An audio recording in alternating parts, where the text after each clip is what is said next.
Right now, there are close to 1,500 inmates in county jails all over Georgia just waiting to be transferred to state prisons. The problem is, though, there is no room in state prisons to put them. Last fall, a new state institution with room for 430 inmates opened up in southwest Atlanta, and another prison of about the same size is due to open in Savannah this spring. Both facilities, though, have had their share of problems. Construction has been slow, and corrections officials have had a tough time hiring qualified staff people.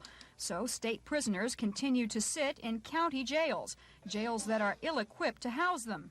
This week, officials of the Georgia Pardons and Paroles Board warned that unless something is done to alleviate the overcrowding, the state could risk having its prisons taken over by the federal government.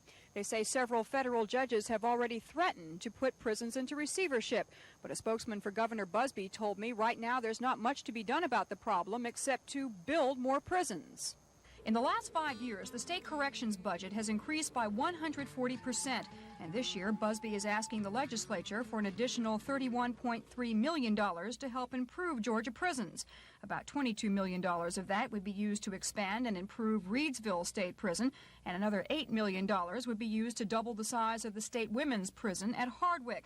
Next year, 2 more new prisons are scheduled to open.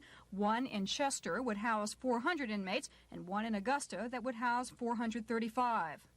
But most state officials agree there's virtually no way to build prisons fast enough to keep up with the demand. And while they don't think the situation is quite as bad as the parole board says it is, they do think the state is going to have to start considering alternatives like work release programs and halfway houses in order to thin out the prison population. At the state capitol, BeBe Emerman, Action News.